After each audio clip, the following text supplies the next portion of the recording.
नमस्कार। राज्य शिक्षा शोध एवं प्रशिक्षण परिषद बिहार पटना में आप सबका स्वागत है। प्यारे बच्चों, आज की कक्षा में हम लोग मुख्य रूप से बात करेंगे क्षेत्रफल पर। पिछली कक्षा में हमने देखा था कि किसी भी बंद आकृति का जो बाहरी घेरा है उसके माप को परिमाप कहते हैं। ठीक इसी प्रकार से आज हम लोग परिमाप के बाद बात करेंगे क्षेत्र के माप की, अर्थात क्षेत्रफल की, जिसे एरिया कहते हैं अंग्रेजी में। क्षेत्रफल क्या है इसे समझेंगे। इसके पहले आइए हम लोग साथ में मिलकर कुछ कार्य करते हैं। कोई भी हम आकृति बनाते हैं, जैसे ये एक आकृति है, ये देखिए, और एक आकृति हम ये बनाते हैं।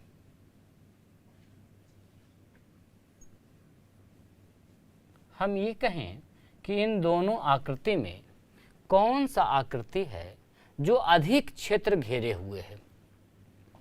आप बिल्कुल स्पष्ट रूप से अंदाज लगा पाएंगे, देखकर पता लग जाएगा अवलोकन करके कि कौन सा ज़्यादा बड़ा क्षेत्र घेरे हुए है।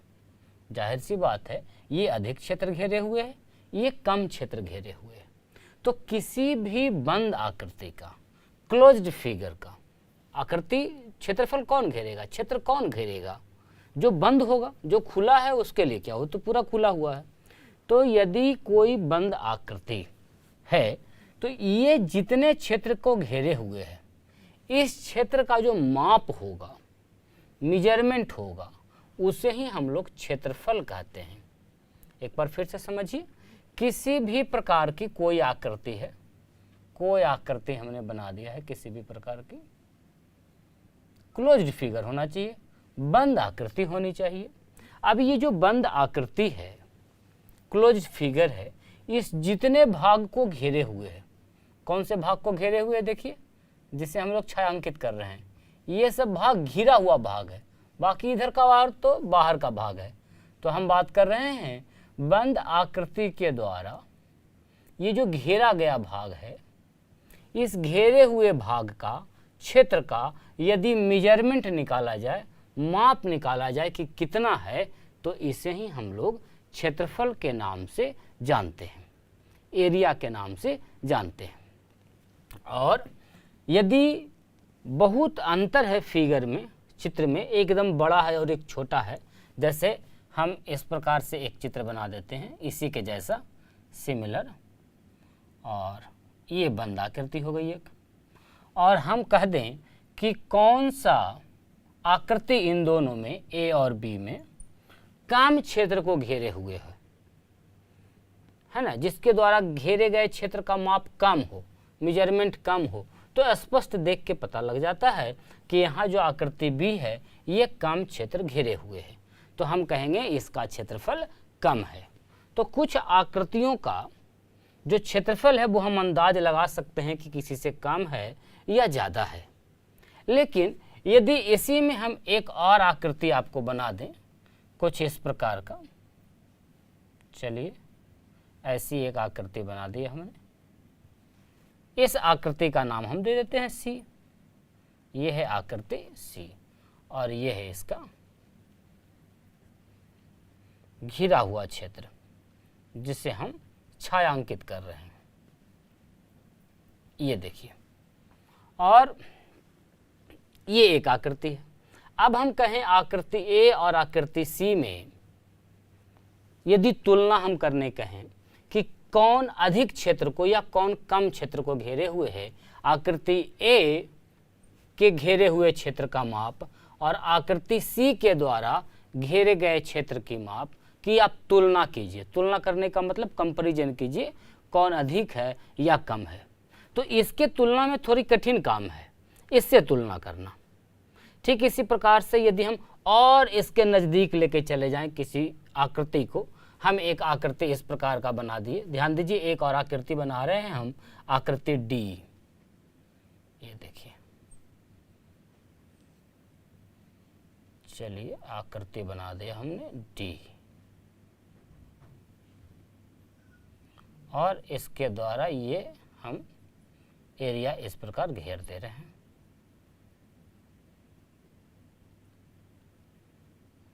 ये हो गया आकृति आपका डी। एक और आकृति हम बनाते हैं कुछ इस प्रकार का, और इसका आकृति का नाम हम देते हैं ई। इसके द्वारा जो घेरा गया क्षेत्र है इसे भी हम छायांकित कर देते हैं। और आपको कहा गया है यह हमें ढूंढना है मिलकर कि आकृति डी और ई के द्वारा जो घेरे गए क्षेत्र हैं उसके माप के बीच में तुलना कीजिए, कंपैरिजन कीजिए, कौन अधिक है या कौन कम है। तो परेशानी होगी, बहुत परेशानी होगी। तो ये परेशानी दूर कैसे होगी? इसके लिए ज़रूरत है कि ये जो अंदर का घिरा हुआ क्षेत्र है इसको कैसे मापें, कैसे स्केल लगाएं। आइए हम लोग मिलकर इस समस्या का समाधान ढूंढते हैं। प्यारे बच्चों, आपको स्क्रीन पर, बोर्ड पर ये एक ग्रिड दिख रहा होगा, एक जाल दिख रहा होगा। इसमें एक समान लंबाई और चौड़ाई वाले बहुत सारे वर्ग हैं। अब देखिए, हमें ज्ञात करना था अंदर जो घिरा हुआ भाग है उसका क्षेत्र और उस क्षेत्र का मेजरमेंट, माप। तो हम देख रहे थे किस प्रकार से तुलना करने में समस्या हो रही थी, कौन अधिक है कौन कम है। तो किसी भी प्रकार का क्षेत्र हो, किसी भी आकार का क्षेत्र हो, उसे हम इस ग्रिड की सहायता से पता कर सकते हैं कि वो कितना बड़ा क्षेत्र घेरे हुए है। जैसे ये एक ग्रिड है, हम कोई आकृति बना रहे हैं बच्चों। जैसे हमारी आकृति है, ध्यान दीजिए, इस प्रकार की एक आकृति है।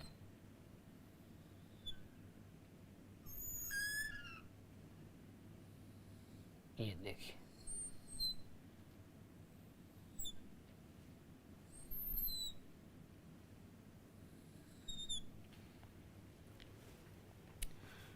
प्यारे बच्चों, इस ग्रिड में अंदर देखिए हम दो आकृति बनाए हैं।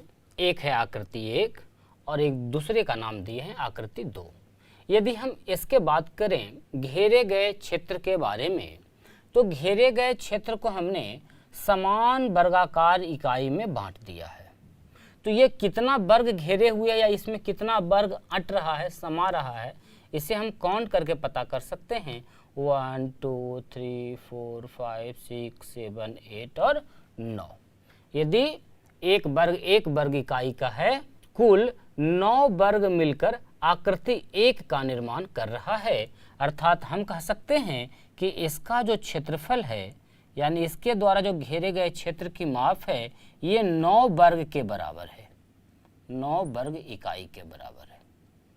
ठीक इसी प्रकार से ये एक दूसरी आकृति है, इसका स्वरूप थोड़ा अलग है। यदि हम बात करें कि ये कितना क्षेत्र घेरे हुए है, तो उसी प्रकार आप काउंट करके पता कर सकते हैं। 1 2 3 4 5 6 7 8 9 10। अर्थात ये कुल 10 वर्ग को घेरे हुए है। तो हम कहेंगे कि इस आकृति का जो क्षेत्रफल है ये है 10 वर्ग इकाई।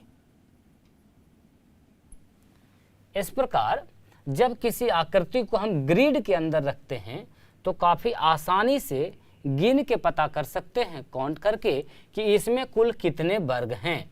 और हम आसानी से पता लगा पाएंगे कि किसका क्षेत्रफल अधिक है या किसका कम है। यहाँ आकृति 2 का क्षेत्रफल देखिए 10 वर्ग इकाई है, जबकि आकृति 1 का 9 वर्ग इकाई है। किसी भी प्रकार की कोई आकृति है तो आप इस ऐसे ग्रिड का उपयोग करके आसानी से क्षेत्रफल की माप कर सकते हैं। सिर्फ कहीं कितना लंबा है लाइन, ये मापने के लिए स्केल लगा के हम लोग कर लेते थे। लेकिन जब इस प्रकार से छितराया हुआ है क्षेत्र, 2 डायमेंशन में है, 2 बीमा में है, तो उसे मापने के लिए फिर हमें उसे अंदर से बराबर बराबर वर्ग के रूप में देखिए बांटना पड़ रहा है। तब उसे गिनकर पता लगता है कि वह कितना क्षेत्र घेरे हुए है। प्यारे बच्चों, ग्रिड की सहायता से हम लोग किसी भी आकार के क्षेत्र का क्षेत्रफल बहुत ही आसानी से ज्ञात कर पाते हैं। जैसे आपके सामने जो ग्रिड दिख रहा है, इसमें हमने आकृतियां बनाई हैं ए, बी एवं सी। आप भी कोई भी आकृति ले सकते हैं, आसपास की वस्तु उठाकर ला सकते हैं, पत्ते ले आ सकते हैं, पत्तों का आप क्षेत्रफल इसकी सहायता से आसानी से ज्ञात कर पाएंगे। करना क्या है, आपको सिर्फ ये देखना है कि जिस भी क्षेत्र का हम क्षेत्रफल ज्ञात कर रहे हैं वह इसके कितने भाग को घेरता है। जैसे हम बात यदि करें आकृति ए की कि इसमें आकृति ए का क्षेत्रफल क्या होगा, आकृति ए का क्षेत्रफल, तो ध्यान दीजिए आकृति ए के द्वारा जो घेरा गया क्षेत्र है वो कितना क्षेत्र है, देखिए हम उसको छायांकित कर दे रहे हैं, आपको पता चलेगा। ये सब जो क्षेत्र है ये घिरा हुआ क्षेत्र है, इसी का हमें मेजरमेंट ज्ञात करना है। मेजरमेंट ज्ञात करने के लिए क्या किया गया है, ग्रिड का सहायता लिए हैं। इससे क्या होगा, ग्रिड का मतलब समान आकार के वर्ग के रूप में इसे बांट दिया गया है। तो आइए हम गिन लेते हैं कि इसमें कुल कितने वर्ग हैं। आप देख पा रहे हैं 1 2 3 4 पूरे वर्ग हैं और कुछ कुछ कटा हुआ है। तो जहाँ कटा हुआ है आधा अधूरा है तो आप दो आधे को मिलाकर एक काउंट कर सकते हैं ग्रिड में, ऐसा कर सकते हैं। जैसे ये 2 आधा है तो उसे मिलाकर आप एक गिन लें। तो सबसे पहले हम ज्ञात करने के लिए पूर्ण वर्ग कितने हैं, पूर्ण वर्गों की संख्या और उसके बाद आधे वर्गों की संख्या कितनी है आप ज्ञात कर लें। तो ध्यान दीजिए बच्चों, इस आकृति में हमारा पूर्ण वर्ग है 1 2 3 4 एवं आधा जो वर्ग है ये आप देखें 1 2 3 4 5 6 7 और 8 है। तो जब आधे 8 हैं तो इसे जब आप पूर्ण में बदलिएगा तो ये जो आधे वर्ग हैं 8, इसका मतलब है कि इससे पूरा वर्ग कितना बनेगा 4 और पहले से पूर्ण है कितना 4। तो कुल क्षेत्रफल आपका हो गया 4 + 4 का मतलब 8 वर्ग इकाई, 8 वर्ग इकाई। ठीक इसी प्रकार से जब आप ग्रिड बना रहे हो या ग्रिड से क्षेत्रफल निकाल रहे हो तो पूर्ण भाग गिन लीजिए, फिर जो आधा अधूरा भाग है उसे 2 भाग को मिलाकर एक आप कह सकते हैं और क्षेत्रफल आप इस प्रकार निकाल सकते हैं। जैसे आकृति हमारी बी है तो आप देखिए कि इसमें पूर्ण वर्ग कितने हैं। ध्यान दीजिए, पहले हम उसको छायांकित कर दे रहे हैं पूर्ण वर्ग को, 1 2 3 4 5 6 7 8 और देखिए बाकी पूर्ण नहीं है।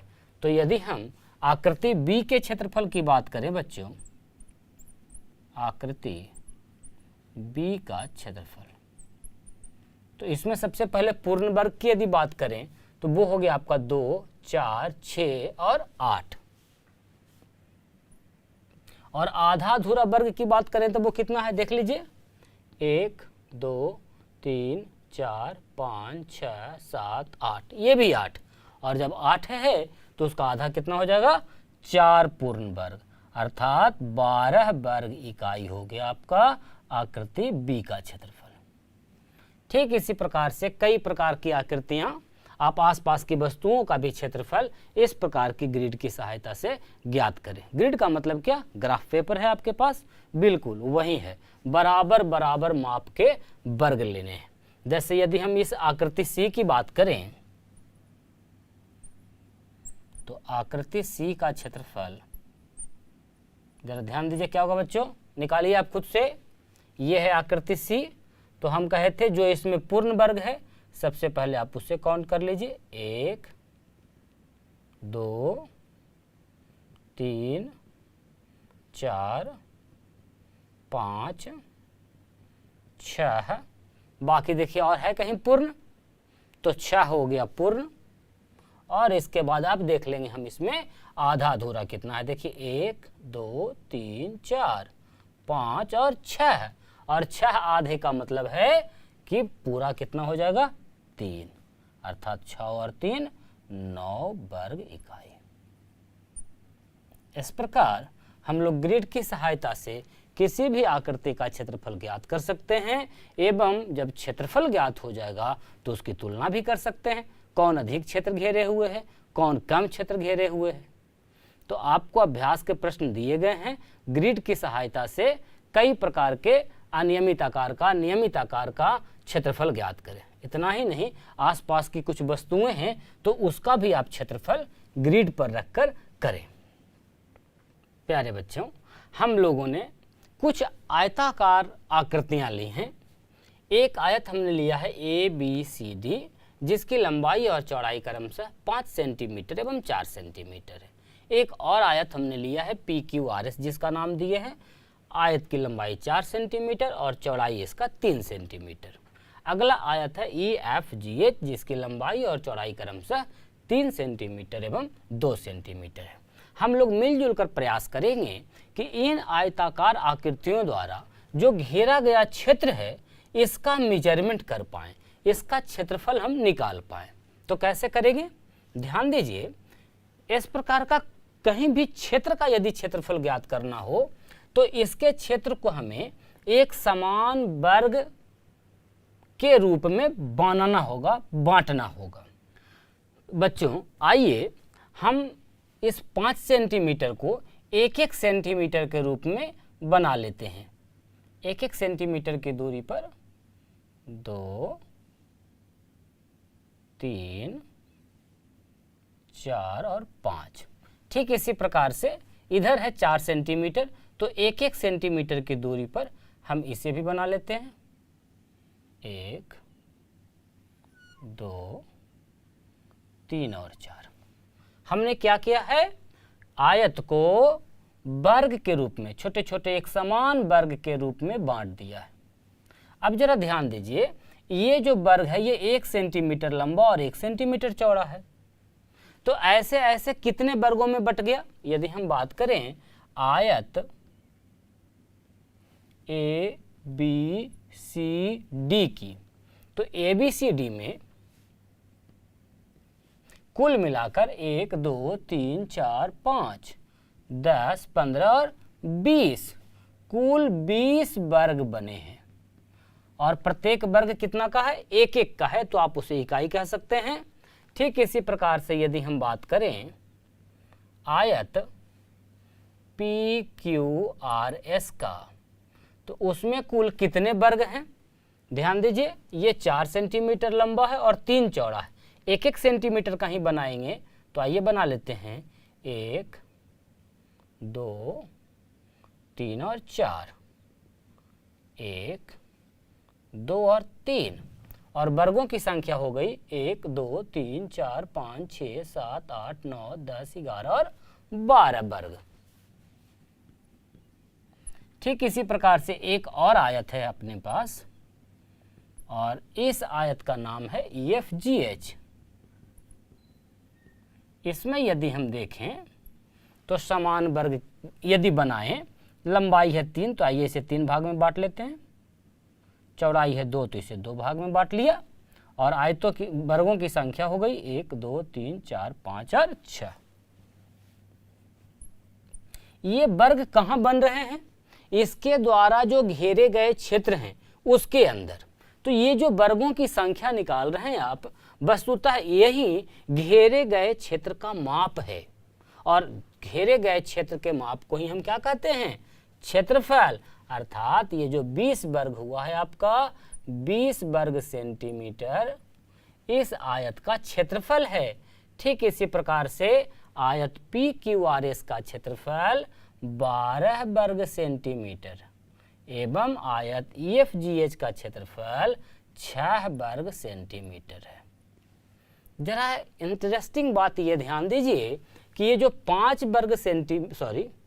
20 वर्ग सेंटीमीटर आया है, क्या ये 5 और 4 को गुना करने से भी आ सकता है। क्या इसमें जो 12 आया है ये वस्तुतः 4 और 3 का गुना ही है, एवं ये जो 6 हमने प्राप्त किया है ये क्या 3 और 2 का गुना ही है। आप पाएंगे कि प्रत्येक बार जब हम आयत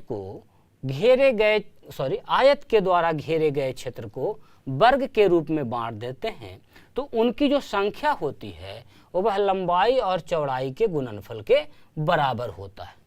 तो आप एक सूत्र, एक फॉर्मूला जनरलाइज कर सकते हैं कि आयताकार आकृति यदि है तो उसका क्षेत्रफल ज्ञात करने के लिए हम लोग करते हैं लंबाई गुना चौड़ाई।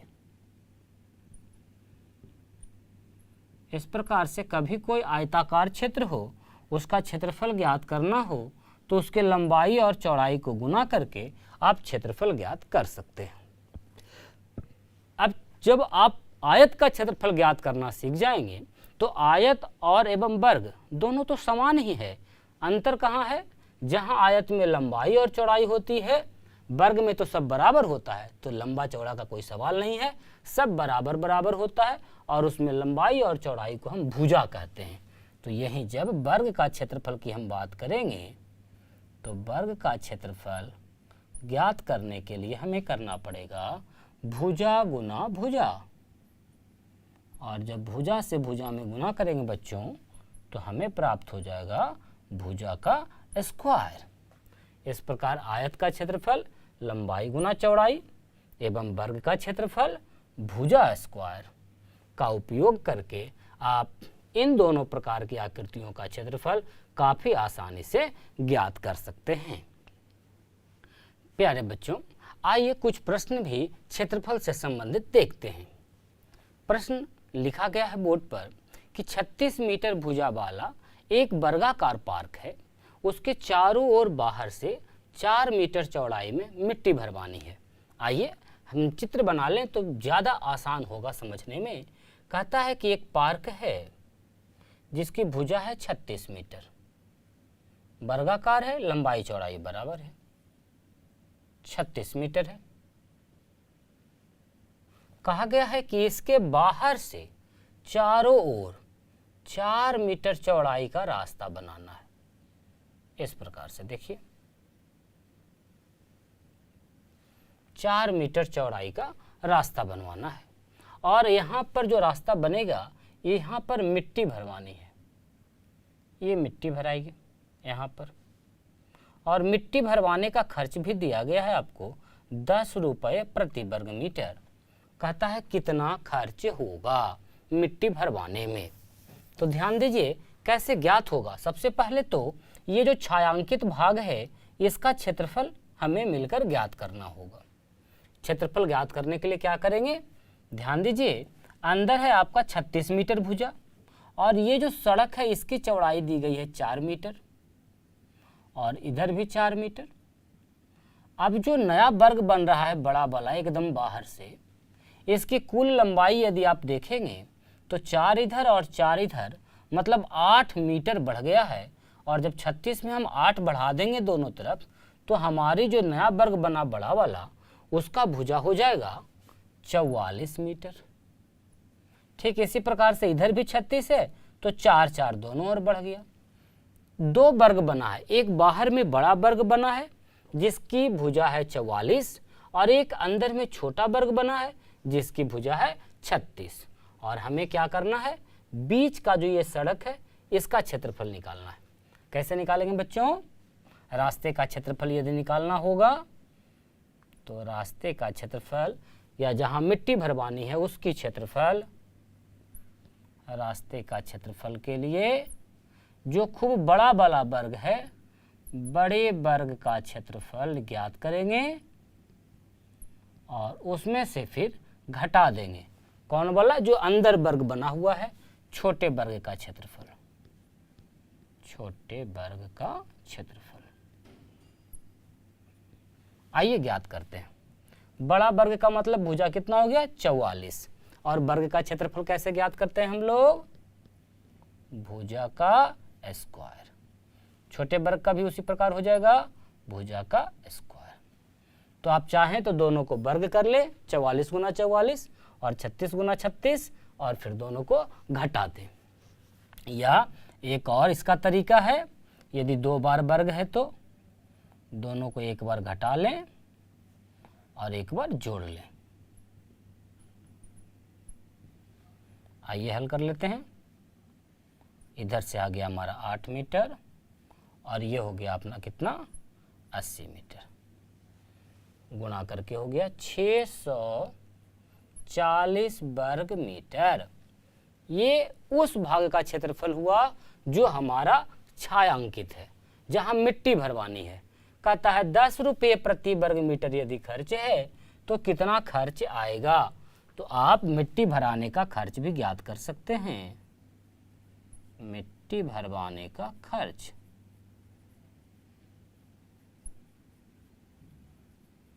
कितना हो जाएगा बच्चों, 640 गुना 10 मतलब हो गया आपका 6400 रुपये। ये हम लोगों ने उत्तर मिलजुल कर ज्ञात कर लिया। तो इस प्रकार क्षेत्रफल से संबंधित कोई भी प्रश्न मिले तो आप उसे आसानी से बना सकते हैं। बहुत सारे अभ्यास के प्रश्न आपके पाठ्य पुस्तक में दिए गए हैं, तो उन प्रश्नों को आप बना जाइए। प्यारे बच्चों, आप आशा है आपको समझ में आया होगा कि क्षेत्रफल कहाँ वाले माप को बोल रहे हैं। घिरा हुआ जहाँ बंद आकृति होगी तो उसके अंदर का जो क्षेत्र है उसका मेजरमेंट। जैसे यदि आप कमरे में हैं और कमरे में दरी बिछवानी है तो आप खुद से विचार कीजिए कि दरी परिमाप पर लगेगा या क्षेत्रफल पर लगेगा। आपको टाइल्स लगवानी है तो उसे हम लोग परिमाप पर लगाएंगे या क्षेत्रफल पर लगाएंगे। तो कब क्षेत्रफल का उपयोग होगा, कब परिमाप का उपयोग होगा, आपको खुद से सोचना है। जब भी बाहरी माप की हम बात करेंगे तो परिमाप, और घिरे हुए क्षेत्र का माप का यदि हम बात करेंगे तो हम लोग बात कर रहे हैं किसकी, क्षेत्रफल की। हम लोगों ने देखा ग्रिड की सहायता से अनियमित आकार का क्षेत्रफल कैसे ज्ञात करते हैं या नियमित आकार का भी क्षेत्रफल कैसे ज्ञात करते हैं। साथ ही साथ हम लोगों ने देखा आयताकार आकृति एवं वर्गाकार आकृति की क्षेत्रफल कैसे निकालते हैं। अब इन से संबंधित बहुत सारे अभ्यास के प्रश्न आपके पाठ्य पुस्तक में दिए गए हैं। पूर्ण विश्वास है कि आप उन प्रश्नों को बनाएंगे। तो आप खूब खुश रहिए और खूब अभ्यास करते रहिए। सारे अभ्यास के प्रश्नों को बना लीजिए। हम लोग जब नई कक्षा में मिलेंगे तो और भी नई जानकारियों के साथ। तब तक के लिए खूब खुश रहें और स्वस्थ रहें। नमस्कार।